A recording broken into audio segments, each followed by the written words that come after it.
What Mr. Njai said, I thought actually I was going to have a congregation to start the Gamo.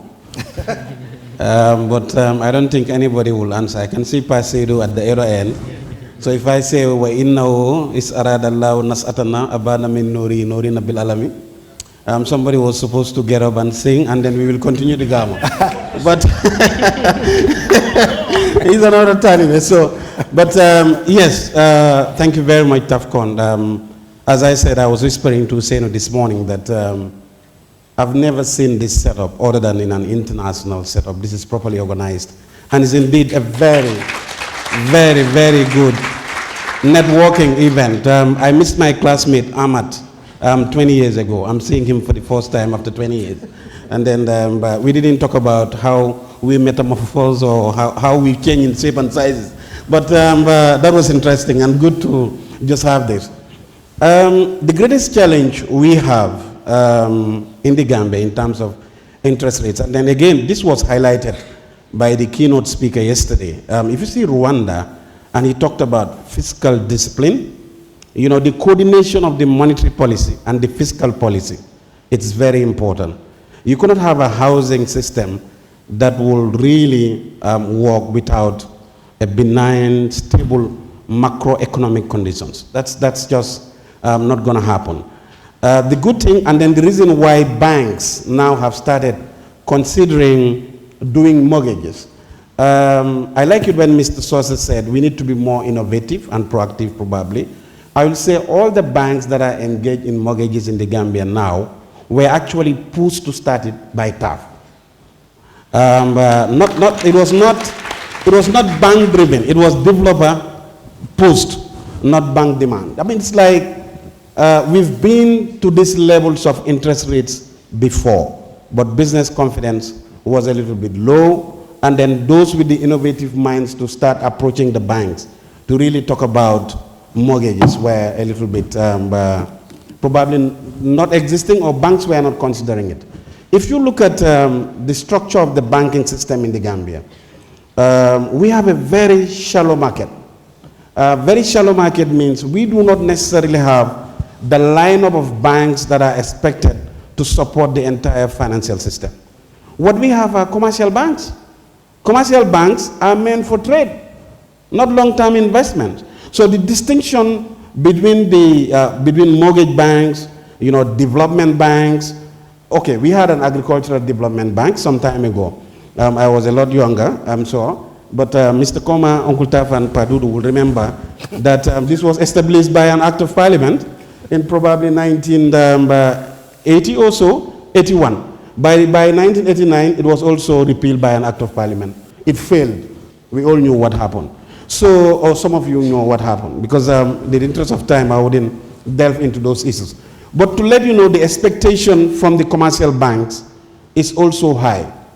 What this presents is an opportunity for some other banks or the entire banking sector to come up together in syndication to have what we call a stable core of deposits. That is what we are leveraging on.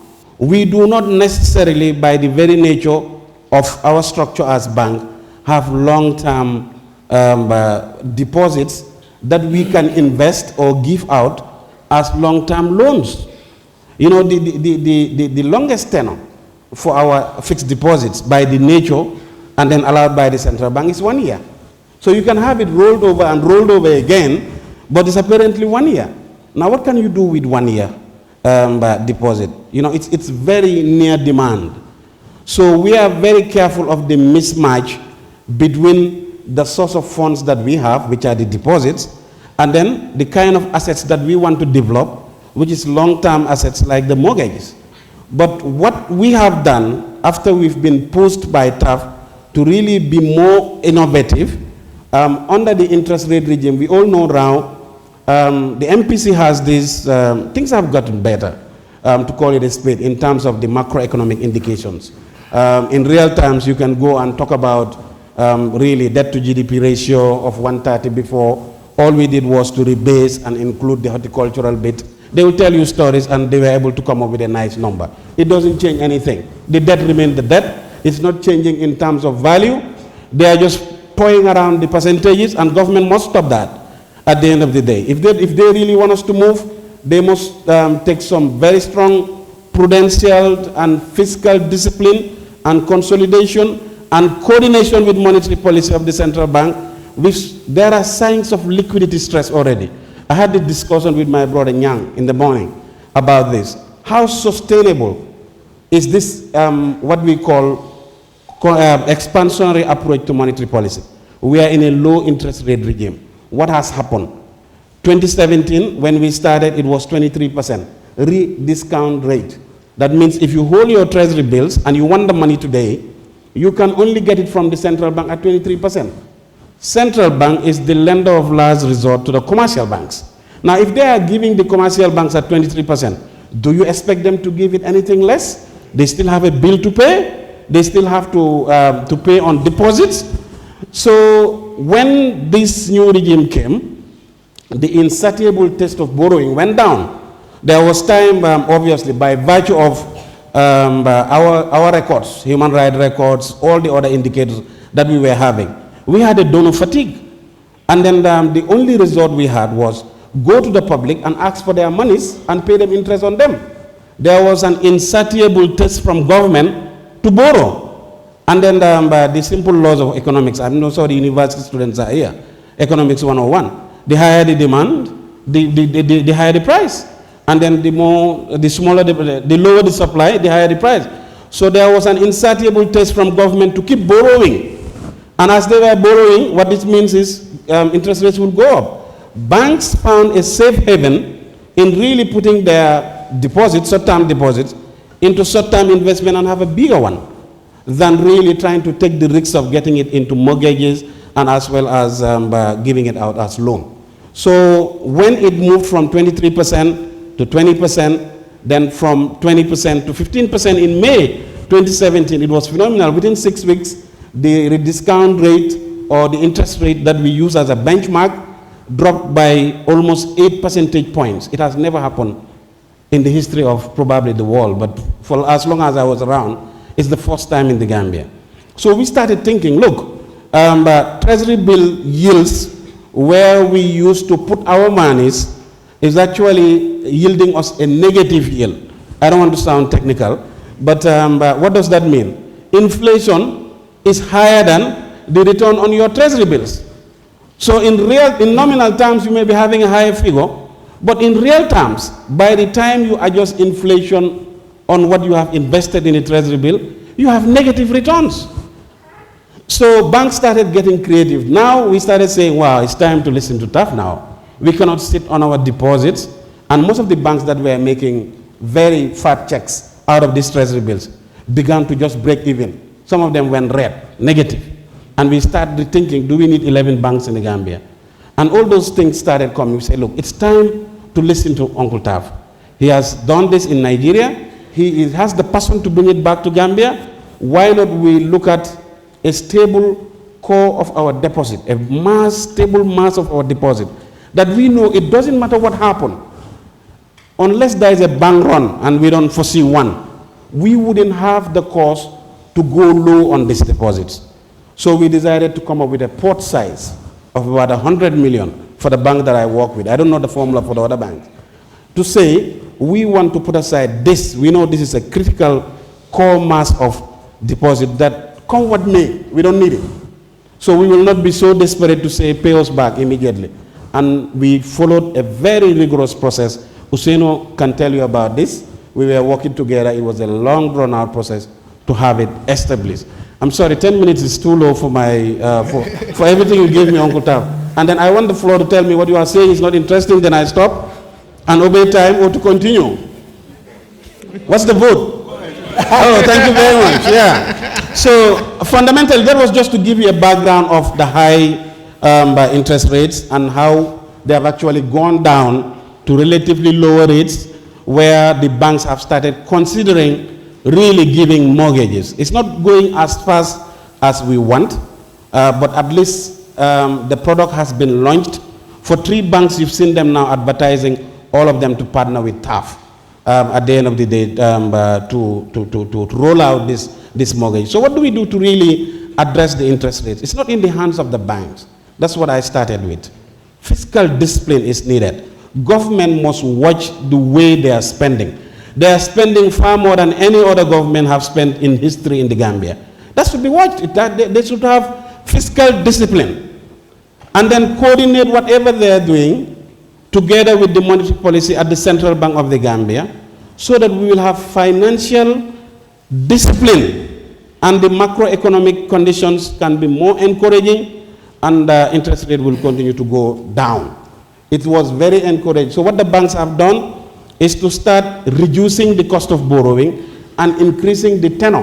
What we used to give is just a floating overdraft of 1 year, and then if it doesn't swing back into credit, we begin to say, hey, look, my friend, let's talk about this again. We have to review it. You know, at least take it to credit and we will talk. Sometimes we take it to credit first and we say we are still reviewing. You will never get back there. So what banks have done is to look at a longer tenor under the new lower interest rate regime. So government needs to help us. Fiscal, monetary policies must be coordinated at the end of the day. I think that's the way forward in lowering the interest rate.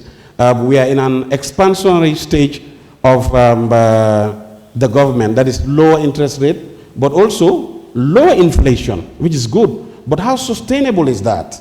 We have to look at it at the end of the day.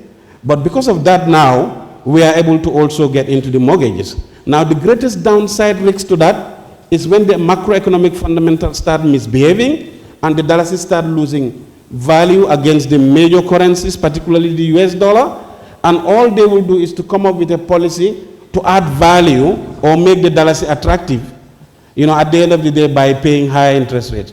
Or government, all the pledges may not necessarily come, they'll begin to also borrow more. And if they begin to borrow more, people will tend to really direct their investments there, interest rates will go up, and the banks will not be able to continue to participate in mortgage lending. So we hope we didn't get to this situation. On the issue of, this was just one issue by the way, Uncle Taf, 5 more minutes now. On the issue of the... You got 3. The caller, oh, thank you, sir. 3. Come on. This was, I was to speak on the interest rates, and then the collateral, the credit reference bureau. I'll take the credit reference, for instance. We don't have one. We don't have a credit reference bureau. You go to the West, they will tell you your credit score is X, Y, or Z. No, we don't have that. We don't have the data. How do we address it? Yesterday, my brother Malik presented here. I can see him there. He talked about digitizing. Are we really serious? Padudu just said it. He cannot get real-time information. I mean, in fact, if you go there, somebody will have to go for files that by the time he's back, you will also catch cold. Because it will be so dusty. So digitization is important so that we have all the important ingredients to bring together to credit score you. So what do we do now? We try to assess you based on the crude way of the 5 C's. Do you have a capital contribution? Do you have the capacity to borrow? Capacity is basically when we deduct you from your salary, could you survive? The leveler said we should not deduct more than 40%. And in fact, by the time some of them, they will go and, people like me, you borrow from the institution that employs you, you borrow from the nurse shop outside, you have a shop with a book there at the end of the month where you should settle, and yet still, you have a commitment of a loan repayment that is 40% of your salary. How will you survive? It's not possible. So we look at the capacity you have based on when we deduct you, will you be able to still survive? Will you be above water? We look at your collateral that you present before us. The challenges we have are title issues, when is transferability of it happening, the lease process at the Ministry of Land, something that should take you barely 3 days. Everybody has agreed in the Gambia that it's normal for you to take 10 years to have a lease. It's not normal. At the end of the day, these are things we really need to address. So our credit risk assessment is crude. It's not as objective as you may think. It's very subjective. So if some of you really, some of us say, and you find me there, I put that into the credit administration. Sometimes, I mean, it's like, and also the history of debt repayment. All those things we try to look at just to see what your character is, what your capacity is, what your capital contribution are, and then also the conditions under which we can give you, and as well the collateral that you are presenting. The last but not the least, it's the construction finance. You know, if you look at it, most of what has been happening and what TAF has been doing is developer equity. This man has a vision, has a big heart. He wants every Gambian to be under a roof. Whatever he has, he puts it into equity contribution to create the space for you and I to be there. That's not sustainable. There must be a way. He can just do it to a certain extent. The person moves it, but surely, like Hassan said, we really need the banks to come on board. Yeah, we have to actually increase it, whether it's going to be bank-based funded or bond-based funded. But the shallowness of this market doesn't provide for any alternative sources of it. The mismatches are high, and concentration risk is 25% of our capital. Then you enter into what is called single obligo. The limitations from the regulation side. Giving 25% of our capital of 200 million, which is $5 million thereabout, I mean, what does 25% of 5 million can do to somebody who has a vision of building 1 million homes for Africa? So these are regulatory barriers. We're trying to look at now, how do we syndicate as banks and then make our capital bigger and also coordinate or consolidate our core critical mass of deposits so that we'll be able to support the real sector bigger and better. But as I said, we cannot develop the housing market without a stable, benign macroeconomic condition. Thank you very much. Thank you so much. Thank you so much.